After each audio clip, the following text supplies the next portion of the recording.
If your holiday schedule lives in a color-coded spreadsheet and makes you want to cry into your peppermint mocha, you're not alone. Today we're looking at holiday traditions when you're sharing custody.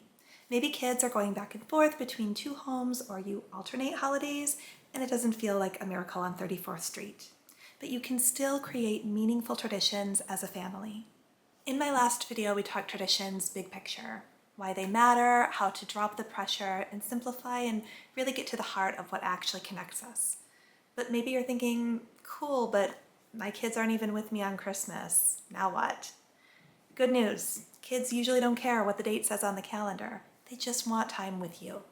And if you're a step thinking, are you sure? Because I don't think my stepkids actually do want me to be around. I'm going to help you create holiday traditions that you can really be part of. As a child of divorce myself, I can honestly tell you, I didn't care nearly as much as my parents did about what day we were celebrating what holiday.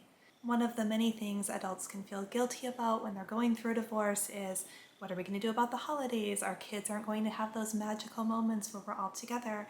And the truth is, it is going to be a little different. But different doesn't have to be bad. Going back to my own childhood, I genuinely have no memory of ever thinking, oh, we're doing this holiday on the wrong day, or honestly even wishing that the whole family was together. It just became the new normal, that we did things separately, and that was okay. So it's nothing to be ashamed of, and it's nothing to feel bad about. When kids are going back and forth between two homes, the goal is not to recreate the exact same holiday with synchronized cookie sprinkles, but it's to make them feel safe. Kids remember how they feel much more than they're going to remember exactly what happened or whether it was on the 24th or the 27th. So let's focus first on how the kids are feeling in our homes. First of all, we do not want them to feel stuck in the middle or like they're managing any of the adults' emotions. And in the mess of divorce and remarriage, protecting them from all of the adult relationships is the Christmas miracle we're looking for. Even when adults have the best intentions, our fear of doing something wrong or the other parent doing something better can leave kids feeling like we're competing with each other and they're supposed to choose sides.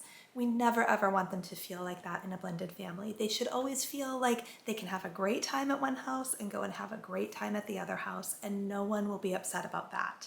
So regardless of whether you're a step-parent or a parent, we all want to be supportive of the kids having a wonderful experience during all of their holiday seasons and celebrations, no matter which home they're in.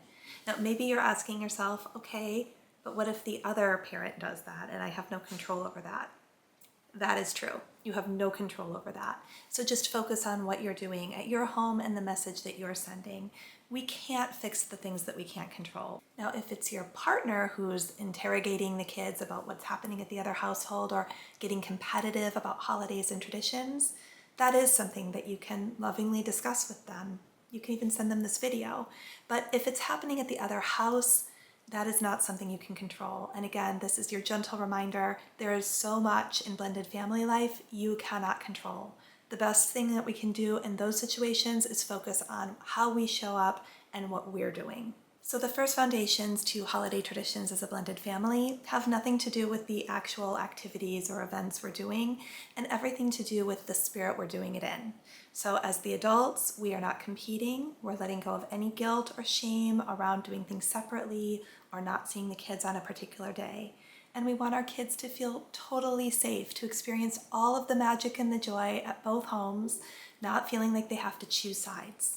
Next, as step-parents, when we're navigating holiday traditions and birthdays and big celebrations like that, I think it's a great time for us to embrace our supporting role. There's a lot of conversations among step-parenting communities about feeling kind of left out or on the sidelines of those kind of events, and a lot of people feel bad about that. I don't think that we need to be in the background. We're not trying to disappear, but I do think that we have a better chance of feeling like we're part of it when we embrace our supporting role in the family tradition. These situations can pop up throughout the year, but there do tend to be some around the holidays and traditions where maybe the whole family shows up for a kid's concert or something like that. And in those kind of situations where both parents are there and the step parent is maybe also there, it's easy for we as step parents to feel like we're a little invisible we're not really chosen. The kid might be very excited to see both of their parents. And if you feel a little outside of it in those moments, I just encourage you to embrace the supporting role and remember why you're there. You are there to support the kid, not to get a certain reaction from them or a photo op with them. You are just there to show up and be a presence in their life and celebrate them. One way I think of step parenting is kind of that we're bouncing between these two modes, sort of in parent mode or in like cool aunt or uncle mode. And those kind of situations where we maybe feel like they're really excited to see a parent and not so much us, that's when we can really lean into that cool aunt mode. Like, I'm just here for you. I don't need anything. I'm just here to support you. And the last thing under this umbrella of embracing your supporting role as a step parent when it comes to traditions and holidays is it's not about you. And guess what? It's really not about the parents either. It's about the kids. We're all working together to make something magical for them and give them an experience that feels good. And so if it doesn't feel like you're getting a lot of gratitude or acknowledgement for all the effort you're putting in, that is universal to parents as well. That is not special to being a step parent. It's just part of it. And this is a good time to remember you don't have to do all the things in half the time.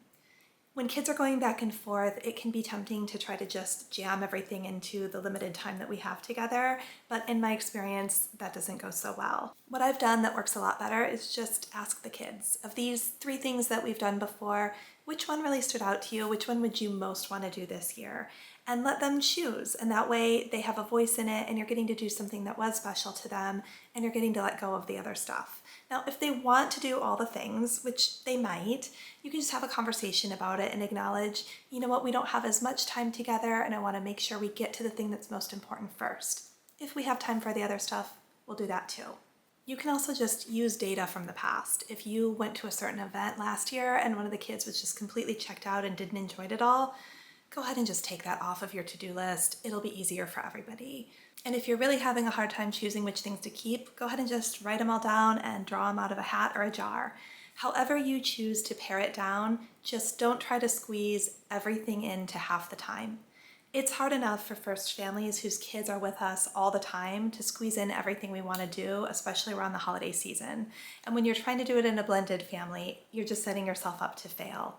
And that leads me into the next pitfall to look out for logistically, and that is trying to put everything on hold until everyone is together. If you're like us and you have some kids with you full-time and others part-time, it can also be tempting to just say, okay, we'll just wait and do all the special things when everybody is together. And that's a wonderful thought, but it just doesn't work in real life. The truth is, their lives go on when they leave your home, and your life goes on too. And that doesn't mean they won't ever feel sad about that or have questions about that. If they talk to you about it, you can, I certainly do, reassure them in those moments how much we look forward to them being here and that we're glad they get to have experiences with their mom as well. And I would just leave it at that. If they express disappointment or anger or sadness over something that you've done with the other sibling that they didn't get to be part of because they're not there full time, that's a really good opportunity. Well, hello, Estella. Hi. We always have a kitty popping in. Estella's here. But that's a really good opportunity to just check in with them on, maybe I've done this where you just ask, was there something in particular that we did that you really wanted to be part of? And then, oh my gosh, well, next time we'll make sure that you get to do that too.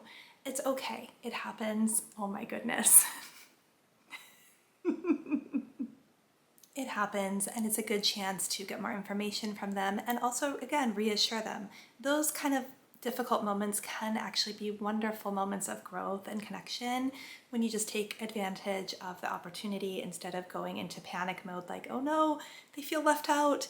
If you can just go with it and use it as an opportunity to have a conversation about it and move forward, I have found those to actually be really great moments with my stepkids. It can also happen the other direction where you're the one feeling sad or disappointed due to the split schedule.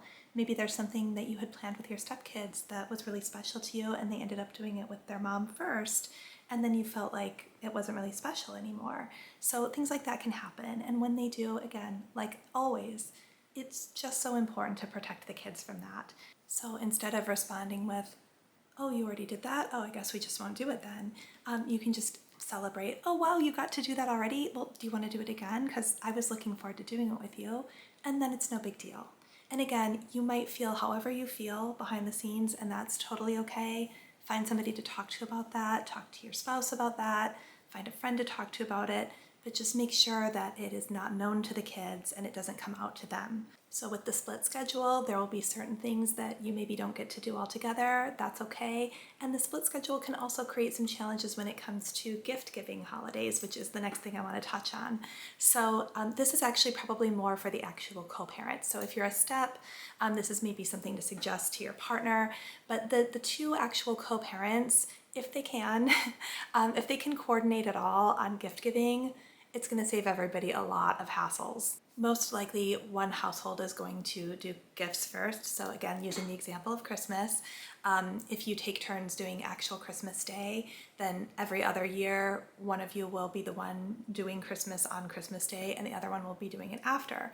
And so you don't want to be the one doing it after and you got 3 gifts that they already got at the other household. So again, it may seem fairly obvious, but if the parents can just coordinate on that, it's going to make sure that everybody has a good time and nobody feels like they completely failed on the gift giving portion.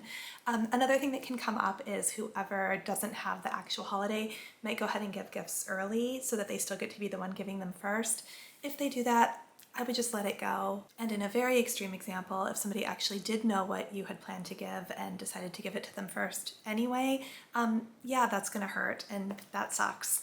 But it's still something that the kids should never be aware of. You don't want to react to that in front of them. You know, one tactic would be to just laugh it off and, oh my gosh, we both were thinking the same thing. We knew how much you would love this. And just again, let it go. Let it go is a prominent theme around the holidays. Elsa was onto something. The truth is, especially in blended families, we have to give each other grace.